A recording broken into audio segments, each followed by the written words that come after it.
야사시 TV. 네, 야사시 TV 이번에는 말이죠. 대단하신 분입니다.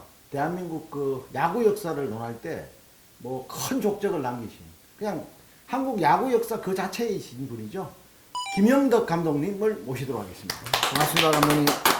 선배 건강하시죠? 네, 감사합니다. 너무너무 영광입니다. 이렇게 뵙게 돼서 우리 김영덕 감독님하고 우리 또 이강근 위원님하고 같이 그 한국 야구를 오늘 전체적으로 한번 입체적으로 훑어보는 그런 시간이 될 것 같은. 진짜 네네. 그 가장 중요한 어떤 자료가 될 수도 있고 감독님이 그 이 지면에 노출 안 됐던 그런 부분까지도 다 나올 수 있는 부분이라서 상당히 저도 오늘 되게 감독님 그렇습니다. 모시기에 영광스럽게 생각합니다. 네, 건강하시죠, 감독님?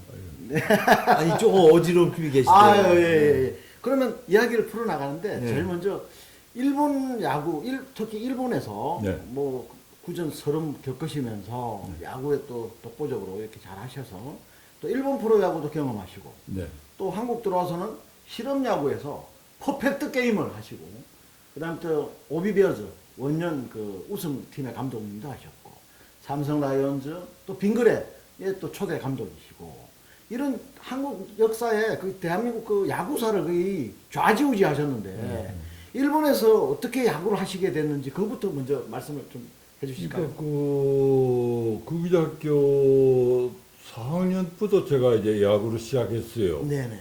예, 시작했는데 저희 집안이 굉장히 가난하고 그 공부밖에 안 되는 그런 집안이었지만서도 공부해가지고는 일본에 회사에 들어갈 그거는 못했습니다. 네. 그때 당시는.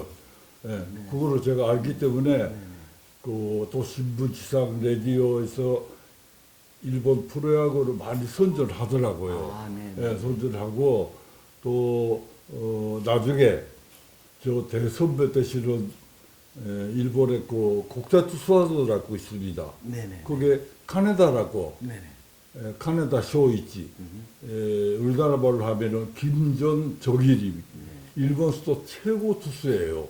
그분이 이제 제일 교포였어요. 네, 교포들. 400승 이상. 그리고 뭐 신문 지상에 라디오 자꾸 나오니까 아버지 엄마한테 아버지 공부해가지고는 못 먹고 산다. 일본의 회사 못 먹고 들어갑니다. 야구 시켜줘. 저 운동하겠습니다 해가지고 아버지한테 엄청나게 혼났습니다. 왜 왜 그러냐? 저희 부모님께서는 경상남도 하천물인데, 하천물인데 국민학교도 안 나오신 분들이에요. 그러니까 자식들만큼은 어떻게든지 공부를 해야 되겠다는 그런 신념이 있었는지 아버지한테 많이 혼났습니다. 그 아버님은 어떤 일을 하셨어요?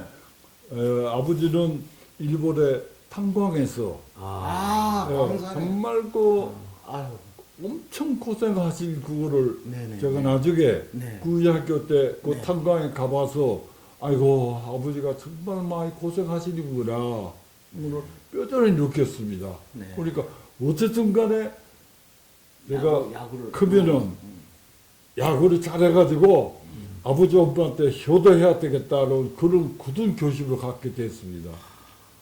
그렇게 대단하시네. 대단하시네. 네. 예. 그때 당시만 해도 괄시가 심하고 진짜 그 편파적으로 한국 사람들을 완전히 무시하고 깔아뭉개는 이런 시대였는데 참 대단하시네요.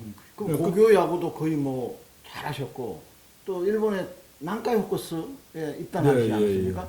제가 알기로는 그 팀이 굉장히 그때 당시에 강팀이었다고 하는데 그러니까요, 제가 운이 좋다는 건 이상하지만, 그, 난카에 들어가니까 그 감독님이 스로카 카토토로 해가지고, 스로카. 일본 수도 최고급 감독이었어요. 스로카 그 감독. 스로카 감독, 네. 그리고 자이언츠의 미즈하라 감독, 네, 미자라. 그리고 리세트 라이온즈의 미하라 감독, 네네. 일본 수도 뭐 최고급 감독입니다. 네네네. 예, 그분 만나가지고 참 좋은 야구를 배웠고, 네.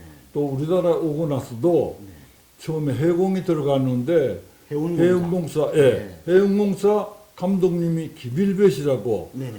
우리나라에서도 네. 좀 알아주는 감독이었어요. 예. 그리고 1년 있다가 그 야구단 해산대회로 나서 네. 또 그 다음에 이제 한인회 갔는데 그 한인회 감독님이 강대중 씨라고. 강대중 감독. 예, 참 우리나라에서 그때 당시 감독 중에서 강대중이 네.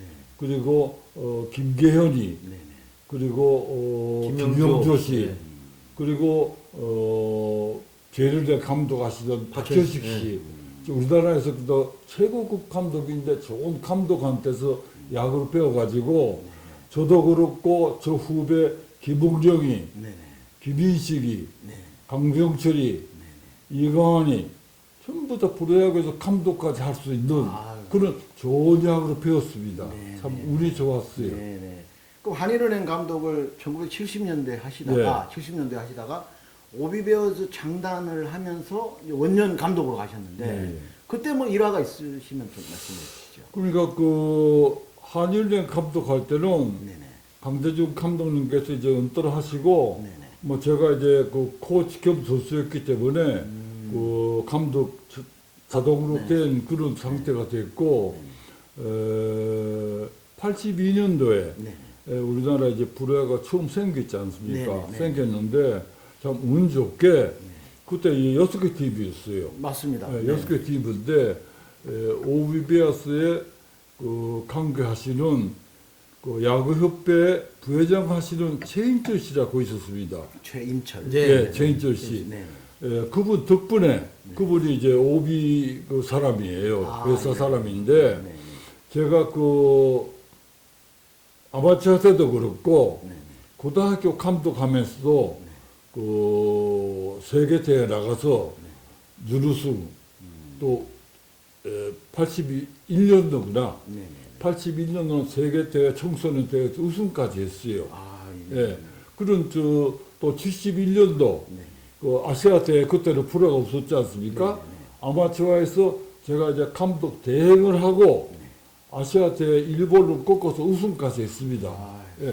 그런 참 좋은 기억들을 예, 가지고 그 해가지고 OBBS 하니까 뭐 저는 뭐 100% 다른 데는 안 가고 무조건 OBBS 시작했어요. 아유, 또 그리고 뭐 나중에 기록으로 보시면 아시겠지만서도 OBBS가 그때 당시로 대전 연고가 연구가 됐습니다. 네, 네, 연구가 됐는데 대전 출신 선수가 없는 거예요. 솔직한 이야기가. 그리고 그때 나중에 이제 초대 멤버 보시면 아시겠지만 네.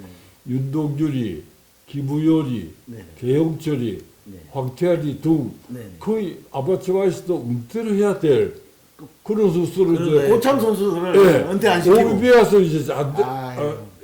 MBC에서 안 데려가는 거예요. 그러니까 선수가 없기 때문에 네네. 저는 감독으로서 선수는 모아야 되지 않습니까? 네네네네. 그래가지고 그런 고참들을 우선 뽑았고 나중에 프로야구 협회 연맹에서 서울을 중심으로 네. MBC에서 2명이 뽑고 네. 그 다음에 OB 1명, 또 MBC 2명, 1명 그런 식으로 해가지고 스스로 억지로 모은 게 우승을 한 해요. 팀이 되는데 멤버상으로 봐서는 네. 5등아니면 꼴찌를 하고 그런 그래요. 그 멤버밖에 안 당시 됐습니다. 그랬어요. 근데 저는 그러니까 참 제가 볼 때는 박철순이라는 참 우리나라에서 그때 당시에 최고 투수를 만났다는 게 저는 정말 운이 좋았다고 보고 또 그때 당시 야구는 에이스가 오늘도 나가고 내일도 나가고 선발도 하고 마무리도 해야 될 네네. 그런 시절이었습니다. 네네네. 그 나중에 이제 박도술 다음에 뭐 롯데 최동원이가 최동원 선수. 예, 너무 혹사다. 또 혹사도 많이 했지만 그때 당시 야구는 그 야구였습니다. 아유. 예, 그리고 지금 하고 있는 5인 선발 뭐 마무리 따로 이거는 상상도 못하는 그런 시절이었어요. 그때 선수도 없었고 없었고. 지금 감독님 말씀대로 오비 MBC 뽑으면 오비 하나. 근데 저는 사실 거부했었어요. MBC 청룡. 그 오비 보내달라고. 왜냐면 우리 멤버가 다 오비에 있었거든. 아, 그러니까 술 먹는 멤버가. 근데 감독님한테 가고 싶어가지고 그걸 얘기를 했는데 결국은 안 보내줘. 결국은 뭐 MBC 백인창 감독님 만수 운동을 했지만은 여하간 좀 이렇게 한물 간 사람들 끌어다 막아주고 그렇게 만든다는 그러니까요. 거는 상상을 못해요. 좀 약간 좀 시스템 말로 재활용을 하신 거네요. 그런 재활용. 야구를 사랑하는 시간 야사시 TV